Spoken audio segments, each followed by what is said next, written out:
So I have made a whole collection of patterns and designs with this yarn. When I saw the colorways, I immediately gravitated to the taffy blend because the dye job just reminds me of the lesbian pride flag. Like, look how perfect that is. And then, of course, when I was like, ooh, let me do some stuff for Pride Month, they're like, well, we have a rainbow yarn. We could send you that too. And I was like, okay, cool. So I made some things. We have some variations of granny square earrings. We have a pouch that I made. I made a necklace, some other earrings. So I want to share some thoughts I have working with hemp yarn for the first time. If you're interested in learning more about hemp yarn, Hemptique has a lot of great information on their website. It was great talking to them in person at H&H. That's where I first learned about them and got introduced to their products and brand. And on the show floor, I could see some of their samples, and then online I could see even more, and I was very excited that we continue the conversation after the show, and they wanted to collaborate, and I was like, yes, please let me play with some hemp yarn. This is so cool. I have also been given a code to share with you guys for 10% off your order on Hemptique. It is Scarlet10. I will share that down below and link to the yarns that I used, and you can check out their website, read more about hemp. You can check out the free patterns on my blog, and then this has the video tutorials, and then I also have short form tutorials on my other social media, as well as I'm trying out some Instagram carousel image tutorial thing. We're trying out. We're gonna see how we feel about it. Really trying some new things with this in terms of trying new yarn, doing some design things, collab things for the first time, and dipping my toes into different editing styles and seeing what sticks. So I would love feedback from any aspect on this video. As always, I really appreciate it. As somebody who is a nerd about fiber, it's fun to be able to do deep dives and research into things, but it's also great to know that where you're getting your fiber from, you can find resources about it. Hemp is a really durable fiber. It's a plant fiber. It's also compostable and biodegradable, which is always nice. It's also really sturdy, so for things like a bag, it's gonna be really nice. It's not gonna get super stretched out. So I'm really excited about this little pouch. I think it's super cute. I've been making a lot of these pouches. I've made it, when I was drafting the pattern, I made it in acrylic at first. I've made it in cotton. But I think my favorite is the hemp. I think it looks really nice. And I really like the weight of yarn that I used with the number 20 and then the number 10 for the detailing. But I'll get more into that in the pattern section of this. So I'll do my little review, and then each of the little tutorials I've made will have their own sections, and then I will link the blog post with the written patterns for the designs that I have, and you can check them out on my website for free. Another thing about hemp is it does have a stiffness to it when you first work with it, but the more that you wash it and live in it, the softer it'll get, but it will go back to its original size. It doesn't get super stretched out, so it'll hold its shape but get softer over time, which I think is really cool. I steam blocked all of these pieces when I was blocking the jewelry and the granny squares for the pouches.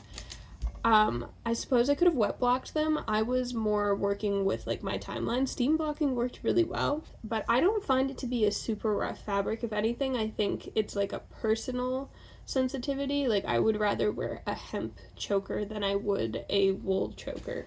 You can see here, these are very nice big earrings. The yarn is incredibly lightweight, so it's easy to make nice statement pieces. I had a lot of fun making a lot of variations of these granny square earrings, which is something I've been making for years now, so I'm always like, alright, let's play with some granny square earrings, and then go from there.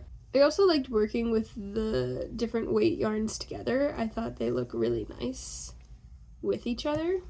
I think it comes in pretty reasonable size spool if you're working on smaller projects. I haven't made any wearable items outside of jewelry with this. I love the idea of the durability of hemp, but I'm also interested in the fact that hemp is antibacterial and odor resistant.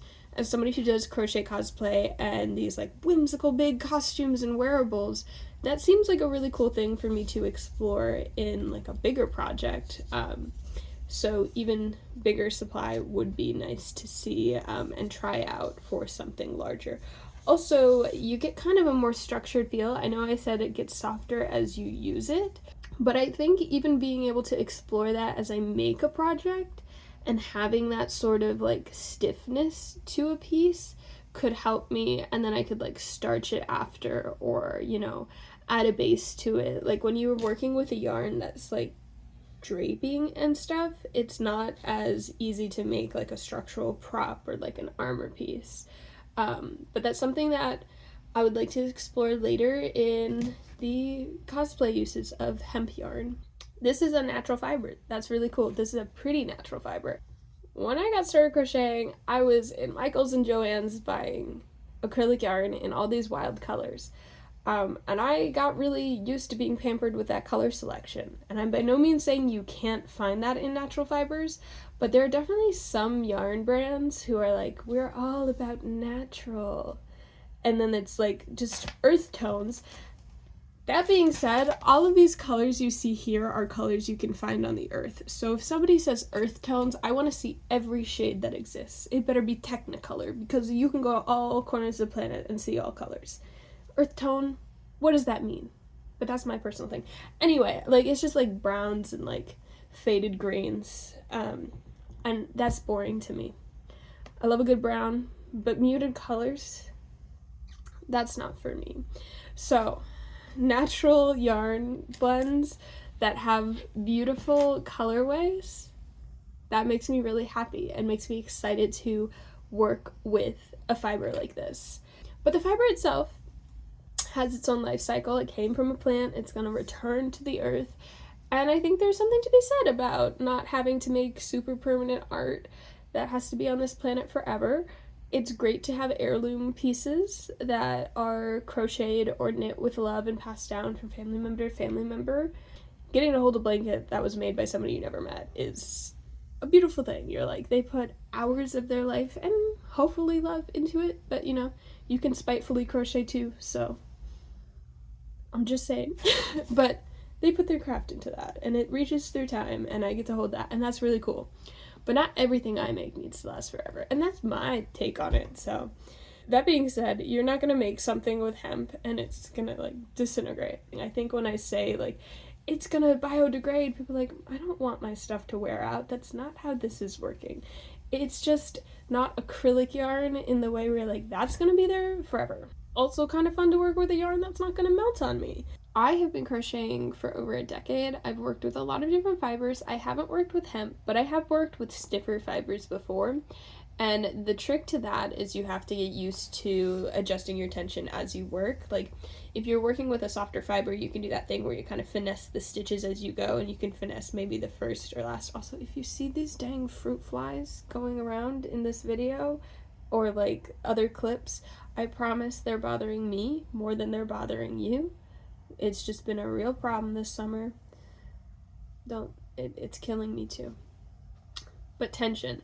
So when you're working with a softer fiber, you can kind of be like finessing the tension as you go. I mean, it's normal to have like a good tension, but you know, every now and again you're like gonna like fix it, right? With the hemp, I was noticing that it's a little bit harder to like work on the stitch after you've like finished the stitch. Like, it really doesn't want to go back and adjust too much farther than like the loops that you've made, if that makes sense. So really getting down like exact repetition in your tension. I also think for me as a stitcher, after my accident, when I was like learning how to crochet again, I knew how to crochet, but getting my hands retrained to be comfortable doing those movements, things like tension aren't what they used to be prior to the accident for me. So I'm more conscious of the fact that like if somebody was new to this might be a little bit trickier, because I'm like, oh, this is kind of tricky. I find myself doing more of those like adjustment things, where prior to the accident I was like, there was no need, my tension was consistent, whereas maybe not as much now. I don't think that's anything scary to keep somebody away from working with the yarn. If you can do the stitches and follow along with the tutorials that I've created, then you should be fine to work with hemp yarn.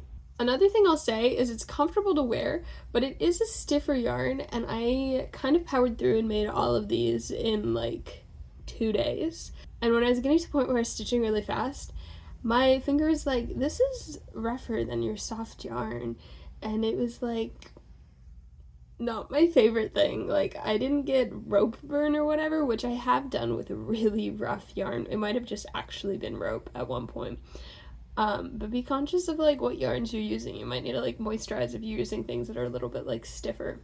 I also encountered maybe not an excessive number of the factory knots where they tie together the ends to meet the yardage requirements, but I did see quite a few instances where there was like part of fraying. I wouldn't say like an obscene amount. I was able to make all this stuff. I didn't feel like the yarn was by any means unusable, but there were times where I was like, okay, I don't want to see this again. But as I'm working it up and stuff, you can't even see it in any of the stuff, so. Also, I now have these spools that I refuse to throw away because they're like good cardboard. I know I can use them for a cosplay, for something, I don't know, but I can use them.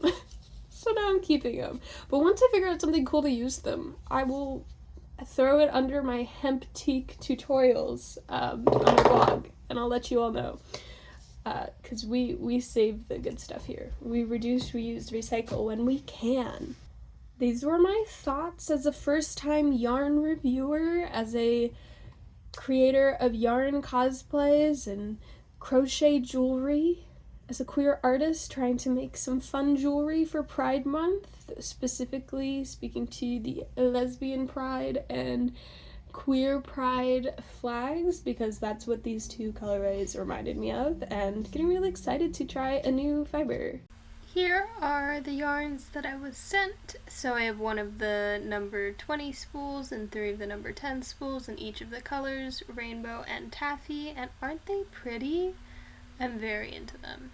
And then you can see here that the difference in size is pretty noticeable. So the number 20 is 1 millimeter and the number 10 is 0.5 millimeters. Moving on to the pattern section, what is going to be new for this section is I'm going to have still screens sharing kind of like the pattern section, like you're going to see like the materials needed, the hooks needed, and then you'll also see like, so you could screenshot the pattern itself. Keeping in mind there's also the pattern on my blog, but I don't know if this would be something helpful, so we're going to try it out. If you're like, I don't like this, then I won't do it again. Or maybe I will. Maybe I'll be like, I like this. I think it's cute. Here are the stills that you can screenshot now for the granny square pouch, which is the first pattern that I'll be starting off with. So jumping right into things, we're going to be making 2 granny squares for either side of our pouch. The granny squares are going to be a total of 5 rounds. I say rounds because you're going to be slip stitching the ends of the rows together, so it's working in the round.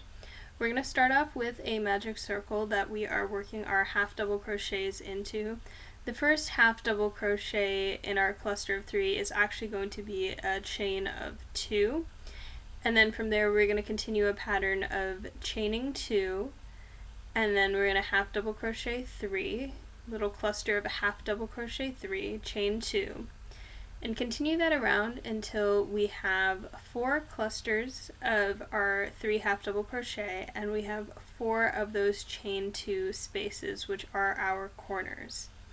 This is going to be the foundation for our granny square, and then when we get onto the next row, we'll get to the pattern of the granny square, which is just working into those empty spaces that you create when you chain in between the clusters, and continuing to chain to get from space to space.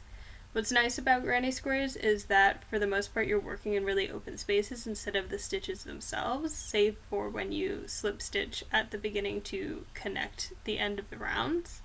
So in that regard it's pretty beginner friendly, and it's actually the first pattern that I learned how to crochet. I made granny square baby blankets. So I just pulled the magic circle tighter here, and then I chained 2, and I am connecting to that first chain 2 to move on to round 2.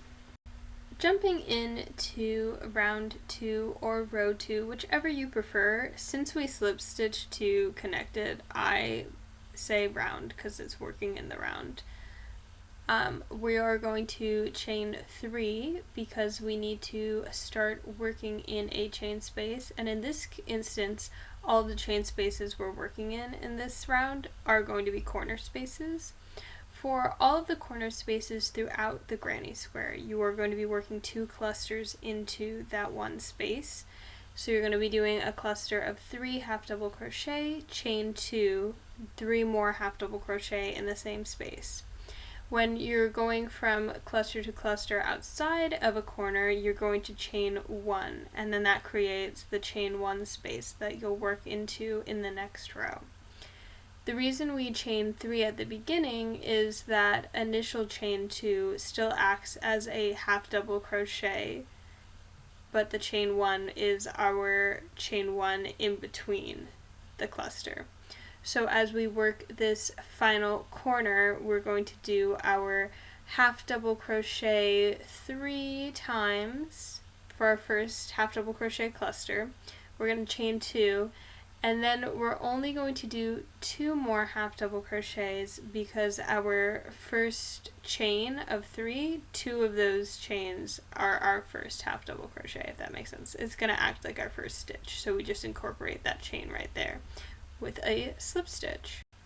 Now, as we get into round 3, we can start to see how the pattern takes shape.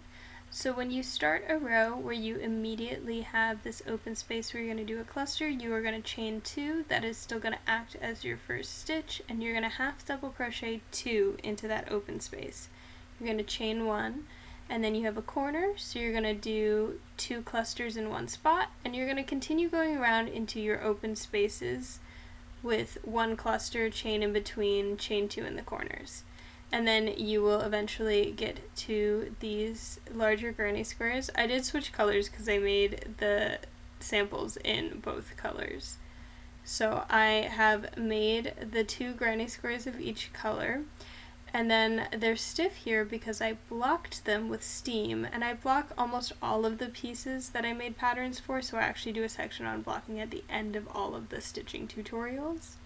So after I've clipped all of the pieces together, I'm half double crocheting 3 of the sides to each other with the number 10 yarn. I was using the number 20 before, but now I've switched to number 10 yarn and a 2.5mm crochet hook to go with it.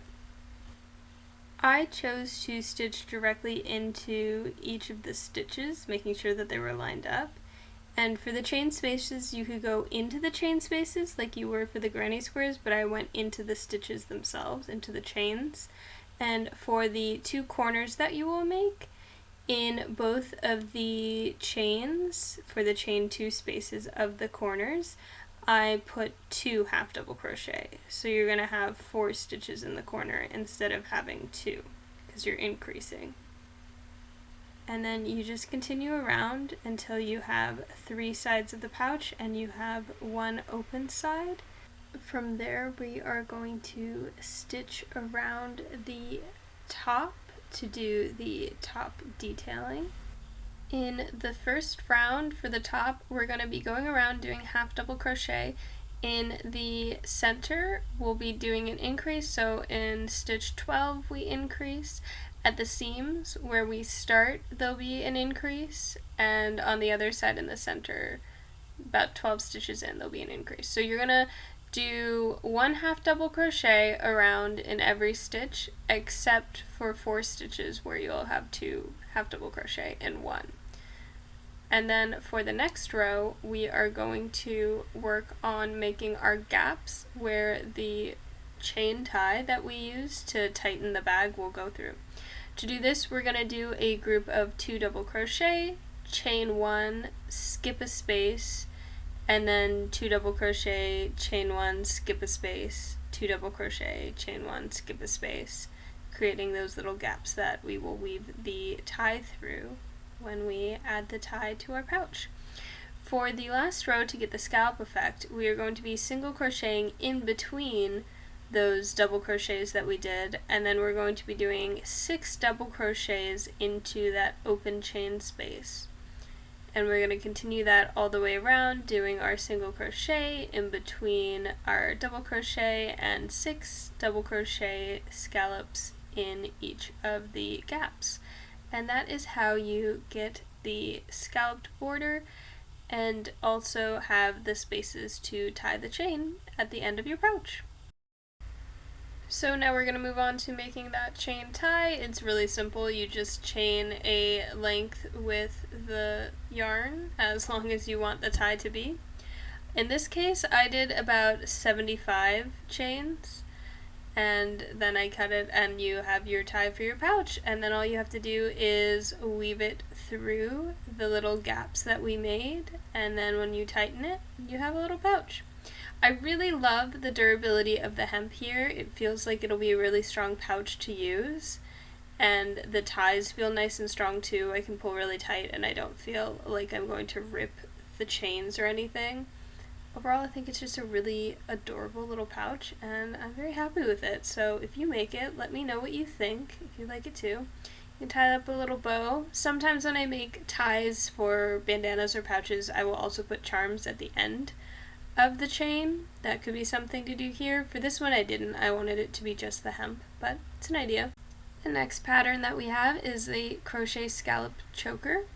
We are going to start off by making the base of the choker, chain 4, and then turn around and single crochet across. That will give us 3 single crochet, and then we're going to turn, chain 1, single crochet across, and we're going to repeat that until we have 47 rows of single crochet. And this will be the base for our choker. So if you need that to be longer or shorter, this is where you would adjust accordingly. This should be the width of your neck, give or take. There is some room in the back for the chains to connect, so it doesn't have to exactly go around your neck. But if it's significantly smaller or larger, this would be the length that you would be adjusting here.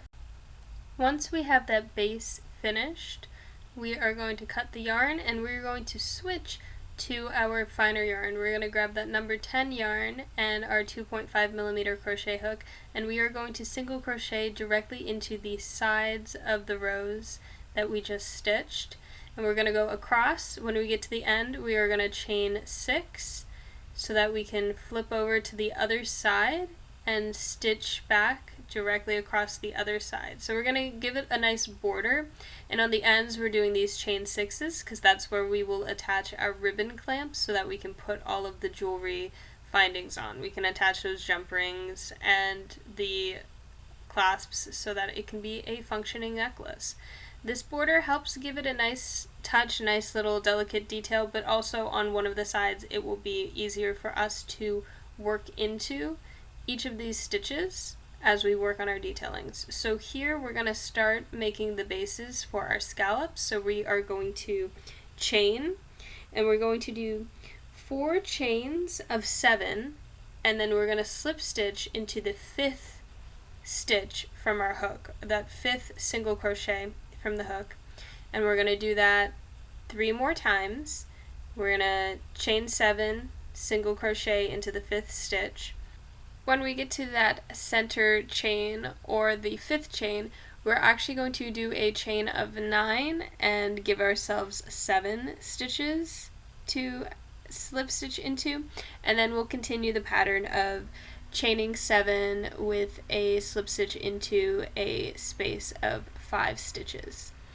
And that should give you 4 on either side of the 5 spaces with the chain of 7, and then chain 9 with the 7 spaces in the center. And when we work back, we will work back into those chain spaces and around those chains. In the chain 7 spaces, we will be doing 10 single crochets. Complete your 10 single crochets around the chain into that open chain space, and then when you get to the end of those 10 single crochets in one of those spaces, you are going to slip stitch around the last slip stitch and go on to do 3 more of this 10 single crochets in the chain 7 space. And then in the center for the chain 9 space, we are going to switch things up, and we're going to be doing 14 half double crochet. So here I'm still doing my single crochets for the smaller loops on the sides, so there'll be 4 smaller loops on each side. And then here in the center you can see that I am wrapping my hook, and we are doing our half double crochet. because it is the center. So we're going to do 14 half double crochet in this center loop, and we are still going to slip stitch to the last slip stitch when we get to the end of this half double crochet section, and move on back to our single crochets to complete the rows and those other scallops. And you can see here, you can really see how the taffy yarn of this Hemptique hemp cord, the colorway is just so pretty. It's so smooth as you work from one color to the next. I'm very impressed by it. Okay, so now that we've finished up the choker, I'm going to be adding glue, this E6000. I like to add extra security to my jewelry, so I put a little bit inside this ribbon clamp before I go ahead and clamp it to that chain on the side that we made. And then when I get it around the chain, I use my pliers to squish it so that I can get it nice and closed, get that glue to permeate that yarn.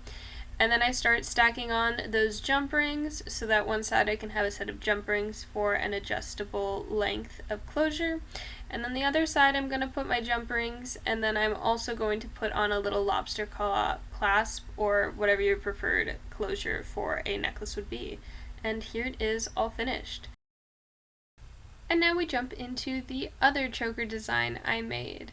For this one, it is pretty simple. We are going to go ahead and chain our choker length. I did a chain of 49, roughly the width of my neck, keeping in mind that there is also length in the back with the chain and the clasp to connect and have some adjustability, but if this is significantly smaller or larger, this would be a good moment for you to adjust the size here. So I did 49, and then I turned around and I did half double crochet on the way back just for a not too thick band of crochet. The crochet in this is very minimal. Alright, let's move on and make this a choker. I did block this when I blocked most of the other pieces, so you can see it lies nice and flat. I am going to start by adding the charm to the center of the choker, so I take a nice big jump ring, because this is going to hold the charm, but it's also going to be where I connect the chain to the center. So I put the charm on first, and then I measure out a length of chain based on how deep I want it to drape on my neck. And I attach the chain to a jump ring, and then I attach that to the back of the charm. Make sure it doesn't sit in front unless that's what you're going for, but I wanted to make sure it was sitting behind it.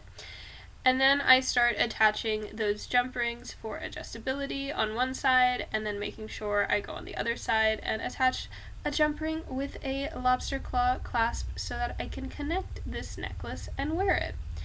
And finally, once I have those all set up, I'm going to connect the chain to the ends of the choker so that it will drape nicely from the ends to the center. I really like the simplicity of this choker, but I like also that in the simplicity you can still see how pretty the yarn is. I say this a lot, but I really do like a good, pretty yarn with a nice dye job. Look how nice this turned out. And then you can see here, it sits like this. Moving on to my favorite crochet necklace from this collection, and maybe in general that I've made. I'm very into making the crochet chain because it's like a visual pun. In the world of crochet, chains mean something different. For example, we are going to start with a chain, but it's going to end up looking like a different chain.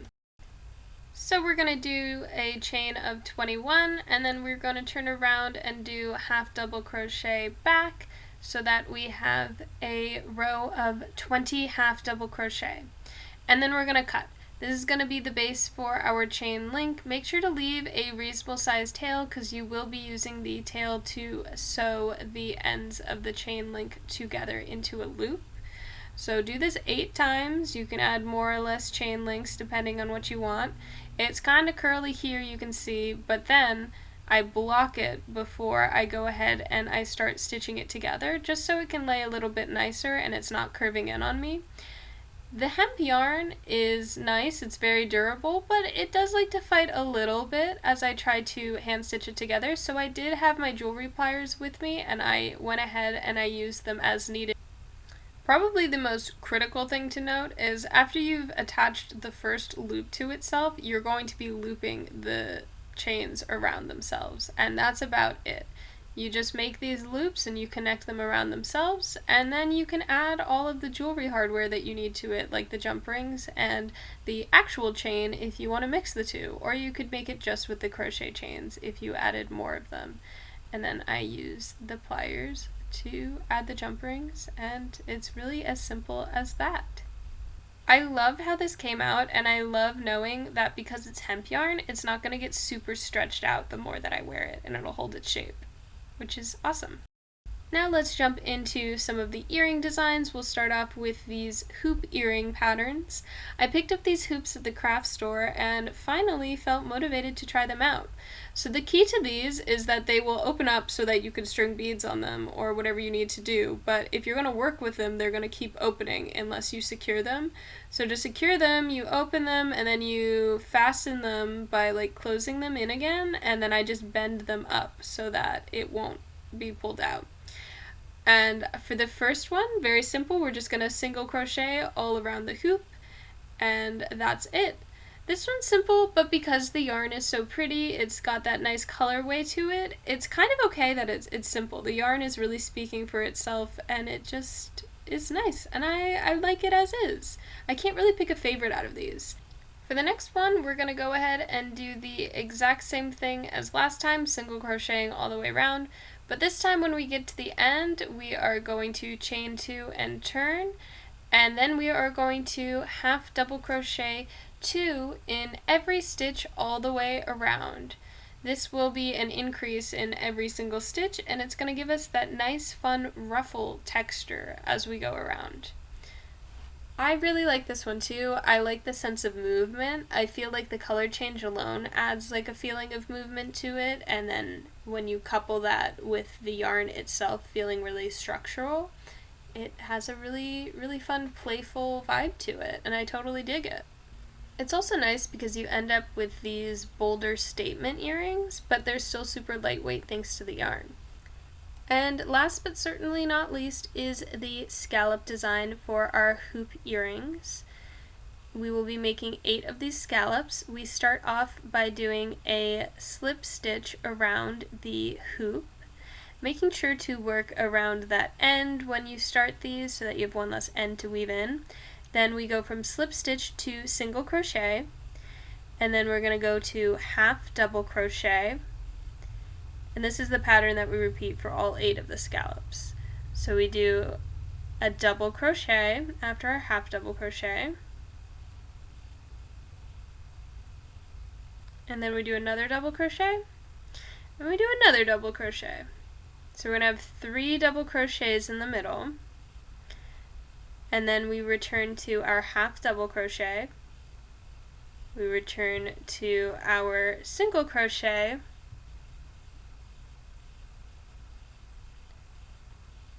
and we return to our slip stitch, and then we repeat that around for 8 scallops. Next you weave in your ends and then add the earring hoops to a jump ring and the earrings themselves. I will apologize, I did not realize just how blurry this was. Getting this in frame and in focus while I was using my pliers seemed to be quite the challenge, but adding the hoops themselves to jump rings and earrings is pretty straightforward. If you've made it this far, I have full confidence you'll be able to do this part. You got this. Now let's have some more fun with granny squares. I showed you how to make granny squares with the pouch earlier, so I'm not going to go over that again for the sake of this video's length, but here are all the variations. Once again, I have to remind you that you can absolutely go to my website for free and check out all of these patterns on my blog with more photos, but here are those variations of the granny squares that I made and just assembling them. You notice they lie nice and flat because I blocked them. I blocked most of these patterns save for the hoop earrings with steam, and I'll go over that in a second.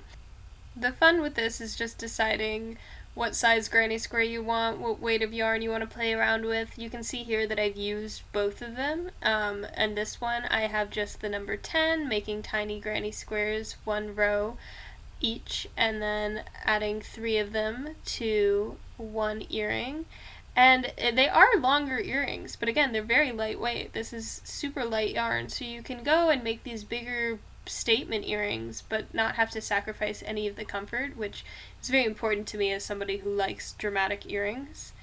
And yeah, it's really just assembling the earring possibly being the most complicated part of it. And now let's get into a bit about how I blocked everything. Okay, I have all of the things that I need to block. I've got my pins, I've got this blocking foam board. I don't know what it was originally for. I think it was originally like an exercise mat or something. It's my blocking board now. I take my T-pins, which I quickly run out of, and I also use my sewing pins, and I lie everything flat. I'm not stretching them out any crazy amount, just so that they lie flat and like they're full spread, and then I pin them in, and then I push those pins as flat as I can get them, like close to the yarn itself through that foam, so that I can turn around and go in as close as I can with my steamer. Steam blocking is not the only way to block, it is just something that I chose to go with because I knew it would be effective with the amount of time that I had, and it worked really well. Hitting these with steam did exactly what I wanted. All of them held their shape super nicely, and it's really nice working with this hemp, this natural yarn, knowing that I'm not going to melt this yarn no matter how long that I leave this steamer on it. It's not going to start melting and get gross on me. It was great. I absolutely loved it. It steamed beautifully. It held its shape so nicely. This process has really given me a chance to try to explore my setup for my desk and how I'm going to film tutorials. It's still not perfect, it's a work in progress, but we got the nice white countertop desktop that I got and immediately chipped before I could film my first tutorial on it, but that's okay. I do plan on getting a cutting board to take photos because then you can see the measurements. Maybe not all my photos, but I think it's working. I think it's a little bit nicer than my paint-covered desk. Nothing wrong with that, but it's easier to see too because this is lighter than the darker desktop, which I have all my other stuff on that I don't need to be pretty or take photos of. Working on my workspace as I work on this pattern writing and yarn testing / review has been really cool. This is my first review of yarn. This is my first time making a collection of patterns that I'm trying to put in this video. It's my first time implementing a couple new editing techniques and things into the video. I'm trying to add more information, but if it's too much, let me know. If you think there can't be too much information and I should have said more, let me know. Also, feel free to let me know if there's something on my patterns on my blog that need to be clarified. Like, I'm working on it, I'm trying to do better, but I'm not really a pattern writer. Like, I'm trying my best, but I'm very new to that too. I've very much been in the pattern of, oh, I'll take notes and I'll write a pattern as I make something, and then I can go sit down and share the pattern and edit the videos. And then I just want to start working on the next thing. So I'm really trying to discipline myself and get better at pattern writing. But that's absolutely something that comes with community feedback. And let me know what you think about the designs. I think this one and these might be my favorites. I'm clearly partial to the taffy yarn just because this is a pride flag that resonates with my identity at the moment. Kind of a fun, like, this whole fit is giving art teacher, I think. Wow, I really love it. Also, the fact that I, in my little lookbook for this, I put this on a carabiner. We love that. I was also thinking that you could wear this with this, and it could be kind of fun. I love a good asymmetric earring.